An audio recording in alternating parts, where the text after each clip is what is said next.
Our Lady was clearly drawing our attention to communism. Russia has been chosen as an instrument, either of chastisement or of mercy. That is, only the Blessed Virgin can help us. This is, I think, one of the most important elements about that, what Our Lady asks very clearly, that the time has come to consecrate Russia to my Immaculate Heart, which she says during her last Fatima apparition official in Tui on the 13th of June 1929, where she explains exactly how this consecration must go. And we have just heard in the question that she requires a Pope, nobody else than the Pope. And not the Pope himself, but united with all the bishops in the whole world, and this in order to make a public, official act of consecration and of consecration of this Russia to her Immaculate Heart. And this is linked with the necessity of the conversion of Russia. Then Russia will convert. Convert is a theological term which means convert from error to truth. So from schismatic orthodoxy to the Catholic faith. Now, this conversion from schismatic orthodoxy of the Catholic faith is the intention of the Holy Catholic Church and one of the most intentions of the Holy Father. The Holy Father, the Pope, is the first responsible to spread the Catholic faith and to try to bring all the dissidents back to the Catholic Church. Now, it's of course of the highest interest of the Pope in order to bring this schismatic orthodoxy back to the Catholic Church, the conversion.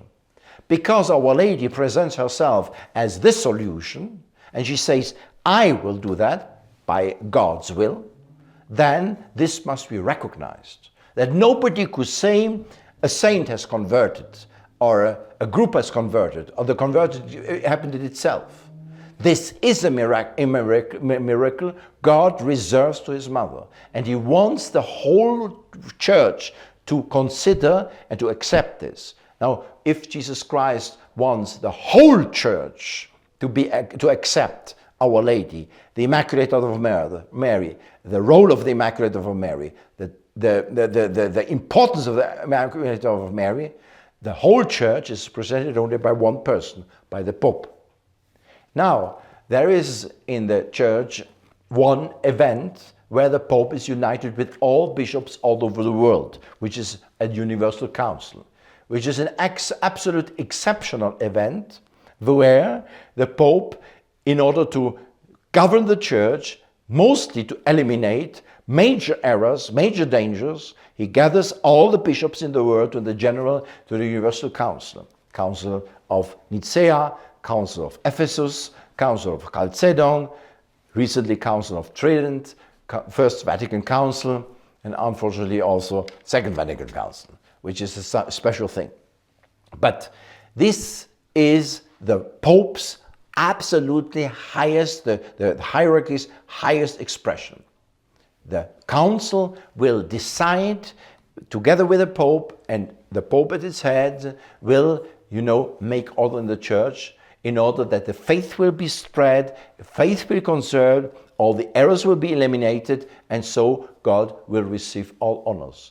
When you read the history and the texts of these general councils, of this universal council, you will see what immense benefits they brought. Of course, from these councils comes always a reform of the Catholic Church in an incredible manner, because these councils, they spoke as the highest authority and everybody had to apply.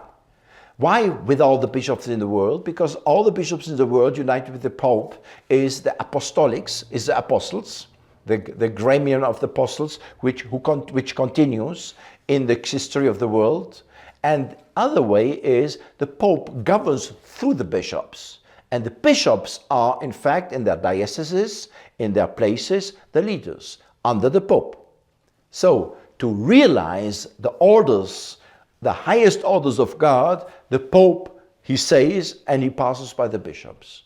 Now, when you apply this to Our Lady wants this now to have done the consecration of the Immaculate Heart. The consecration of Russia to the Immaculate Heart means, first of all, to recognize that the Pope recognizes, and together with other bishops on the world recognizes, what she says in Fatima, her role. He recognizes that Our Lady is our last hope. He recognizes that Our Lady is alone to crush Satan's head. He recognizes that Our Lady will overcome all heresies all over the world. She will smash the first apocalyptic beast alone. And that is exactly what the Pope will explain when he makes the act of consecration.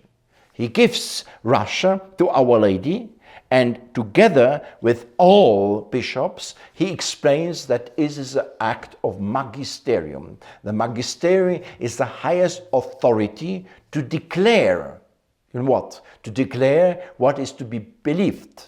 And that is the belief. Now, what has to be believed when the Pope makes Our Lady, the consecrated Russia to Our Lady? To consecrate our Russia to Our Lady is to accept that she will bring Russia to conversion. Now, who converts? Who converts from error to truth, from sin into grace? God. God alone. God's grace.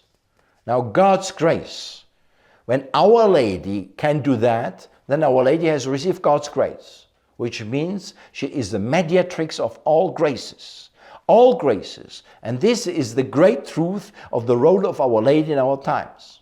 When Our Lady in 1917 asked for this, in 1929 asked for this, then she wants, in fact, that to her crown of privileges will be added another dogma, another truth of faith to be recognized by the whole world.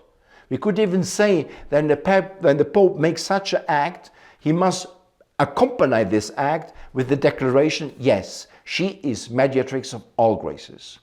He recognized that all graces God wanted to give to this world, to anybody of this world, and to all over this world, to each country, to each man, to each family, comes from him, passes by Our Lady. Now imagine this dogma of faith should have been declared during the Second Vatican Council, according to many, many council fathers to ask this.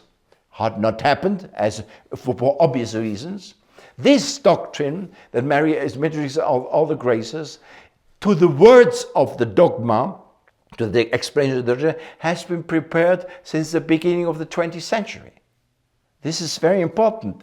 Refused by modernism. Refused by the Second Vatican Council and after the disaster what came after. When the Pope now will do such an act, he will stop all these terrible, terrible degradation of what happened. He will come back to the sound Catholic understanding.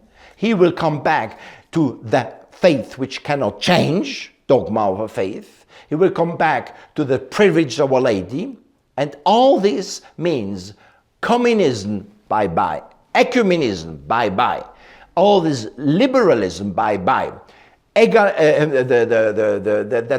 people, the collegialism, all what the Second Vatican Council brought in is eliminated by such a solemn act. Because here the Pope goes back in this important thing to the Catholic tradition. Which means, when you accept that Our Lady is mediatrix of all grace, then you say, Second Vatican Council, especially all these reforms afterwards, go, you just put aside all this development, and that is the reason why the thing has not been done. It's of course, because there is no understanding of the importance of this act. So that is important why the bishop, there is one of the reasons. The other reasons is to understand that here we have the devil's final attack. We have the devil's final top of the top of all what is anti-Christian, anti-God. This is the errors of Russia. You have all behind, from Protestant era, Freemason, you have all put in one with this we call the errors of Russia. In consecrating Russia to the Immaculate Heart of Mary, you just put aside all this development, but this is what happens in the world, which dominates the world. And if it dominates the whole world, It means it's important that the whole spiritual world is standing up against with this the kingdom of God. In fact, is a manifestation of the kingdom of God who starts again to fight against the tyranny of the devil when he consecrates Russia to Immaculate Heart.